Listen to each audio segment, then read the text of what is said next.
Apologies, because I'm in the program today to speak about statins, but I thought I might take this opportunity to talk about best evidence and what we call the quality of scientific evidence. Given that we've all been bombarded with inconsistent and mixed health messages in the media, I thought this might help be a refresher for some of you or a learning experience so that you can decide what health headlines, next time you see them, are based on good evidence or bad evidence. So briefly about me, I have a PhD in rheumatology. I worked as a political advisor and speechwriter to the Minister for Science in South Australia for a few years. I, for a decade, worked as a TV producer and presenter for ABC's Catalyst program.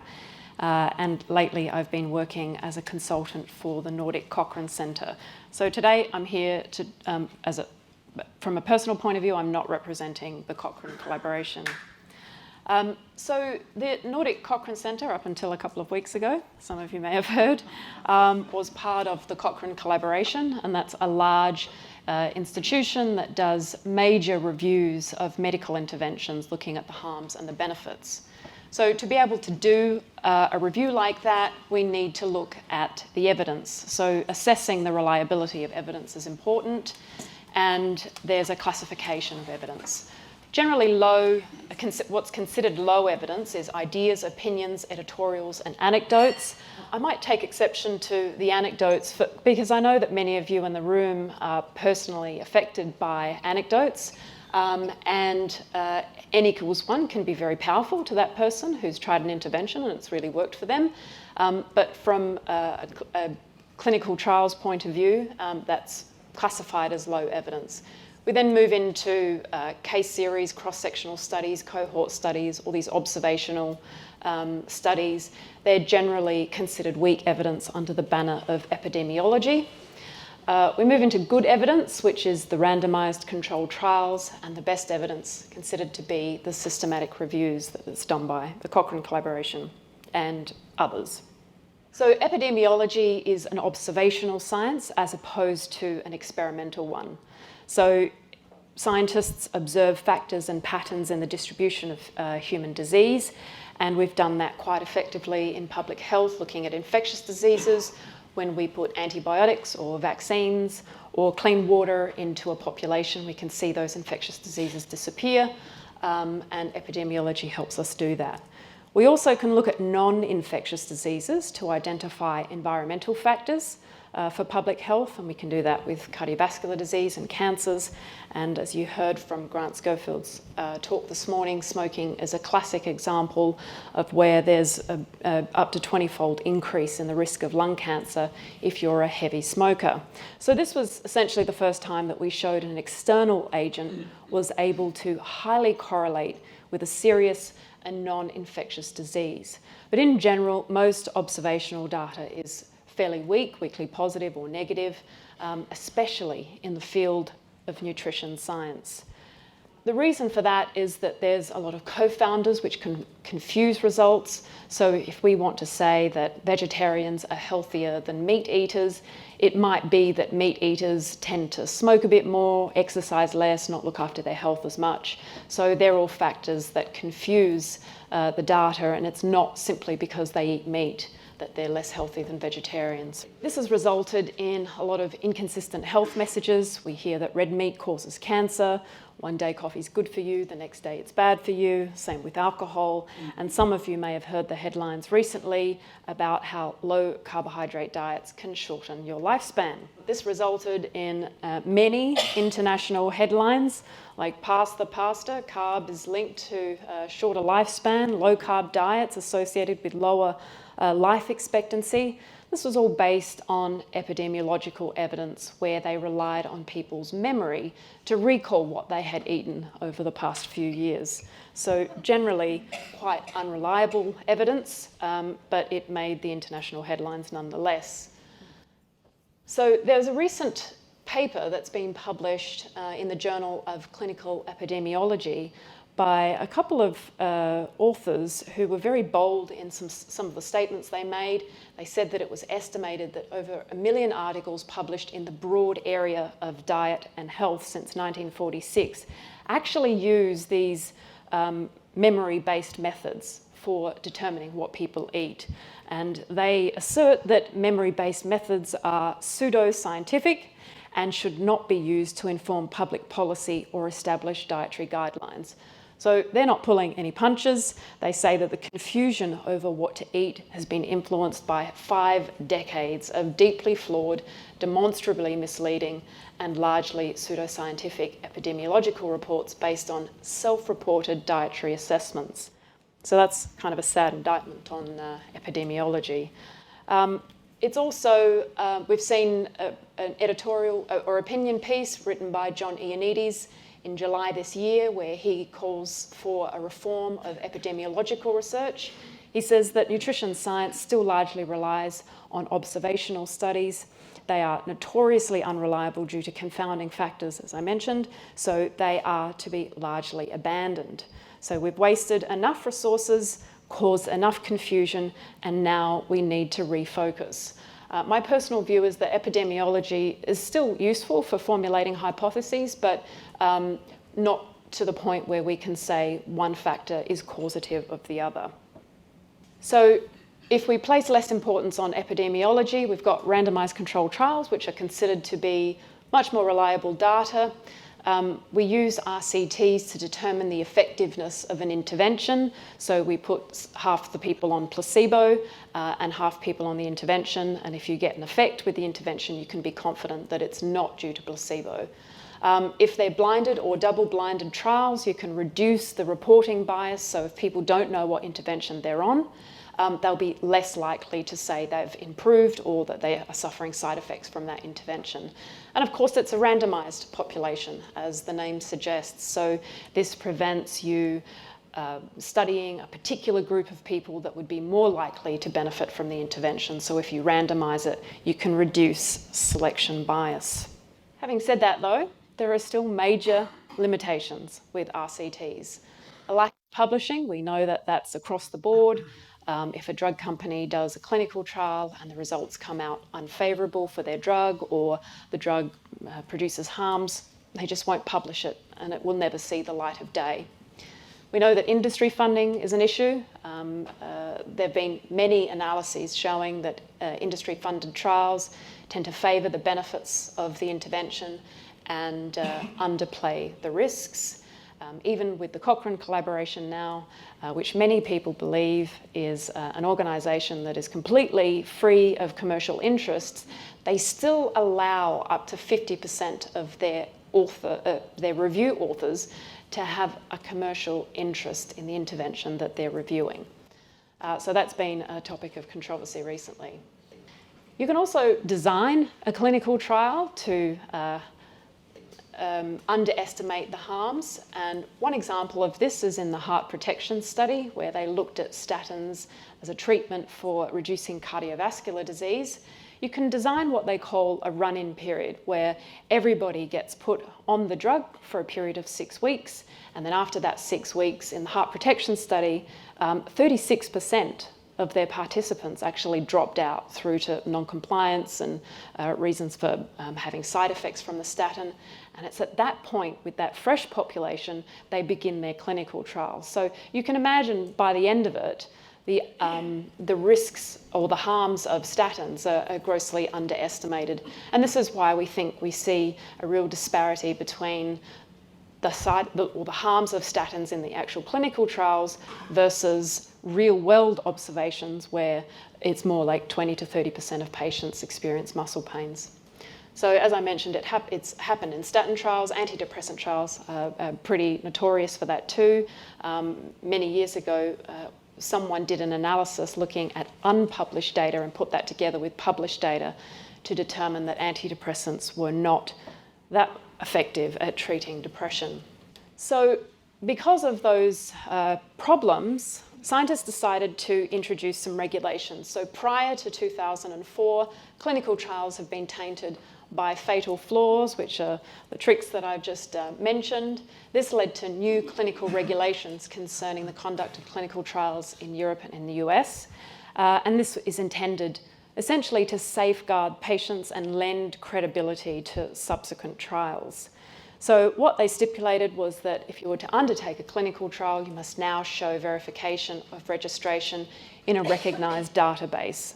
So that database is clinicaltrials.gov.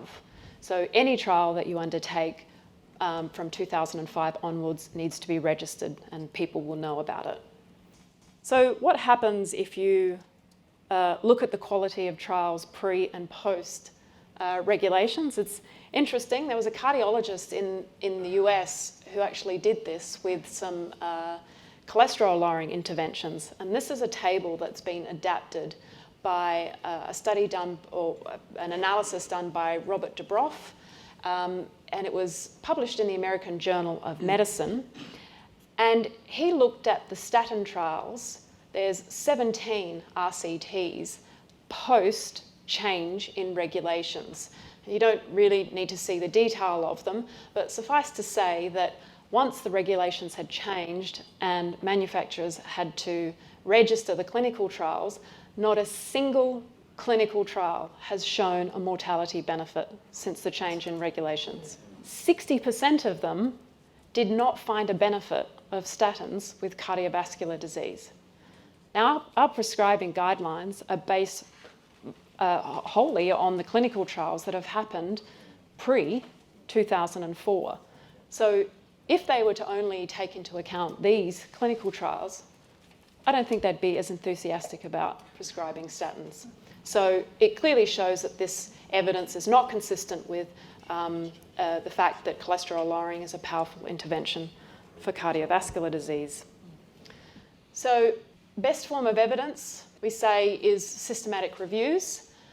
This is because it takes into account the totality of evidence. So they'll look at observational data as well as randomized control trials, and they do a very intensive search for all the clinical trials that are available. That's why they call it a systematic search, and it avoids essentially cherry picking the trials that you think will suit your final narrative. This is why they use systematic reviews for clinical guidelines, and it has been endorsed by the Cochrane Collaboration, the WHO, the National Health Service, and the British Medical Journal. When undertaking a systematic review, they use a system called GRADE, which, as the name implies, is used to rate the certainty of evidence for a treatment efficacy from high to very low. So randomized controlled trials would rate highly and observational studies would rate low. So they perform a risk of bias assessment, and they use criteria essentially to downgrade evidence to help strengthen the recommendations of the intervention. And people say that this is one of the more transparent approaches to assessing the data. Now, one of these systematic reviews was actually performed recently and published in August this year by Dr. Esther Van Zuren and her colleagues. And they looked at a systematic review looking at the effects of low carbohydrate diets compared to low fat diets on metabolic control in people with type 2 diabetes. And they used GRADE to rank the quality of the trials. Their conclusions were that low carbohydrate diets are superior to low fat diets when looking at plasma glucose, triglycerides, and HDL. However, they found no change between both diets when looking at LDL or secondary outcomes. That included body weight, waist circumference, blood pressure, and quality of life.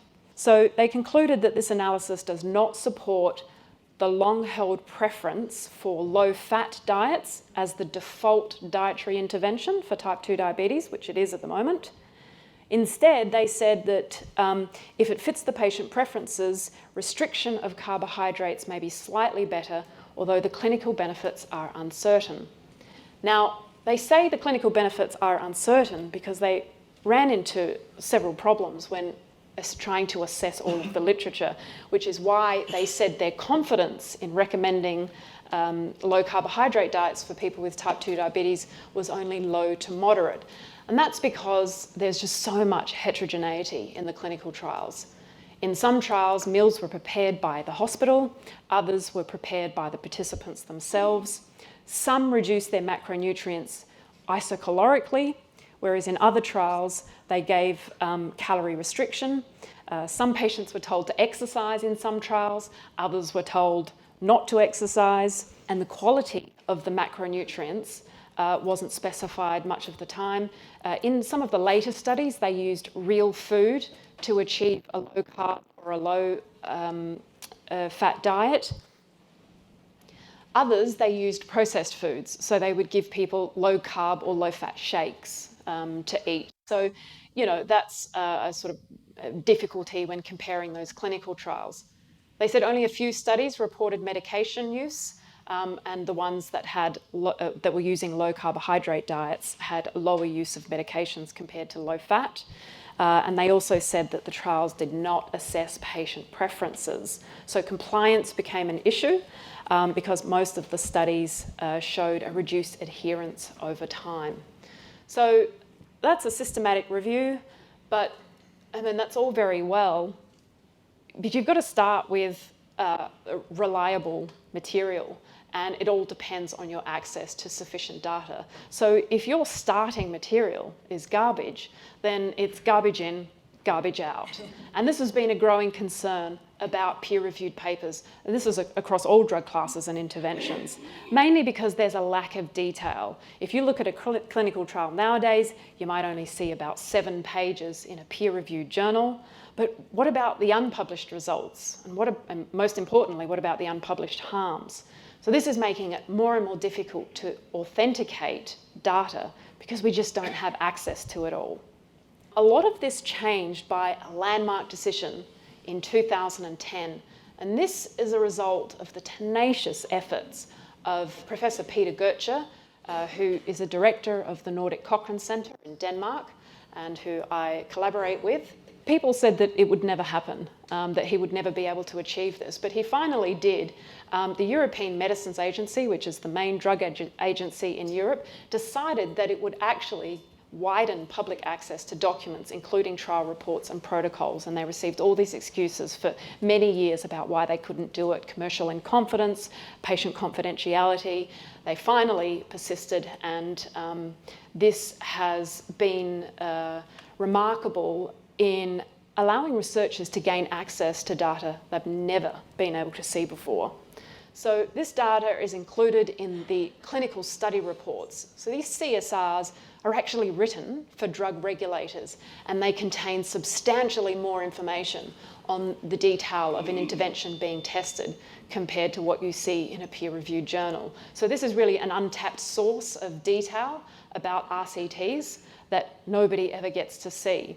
The only problem is you need experts that can go through the mountains of data that they give you. One clinical trial for a clinical study report might contain 2,000 sheets. So you need scientists that know how to filter through that information.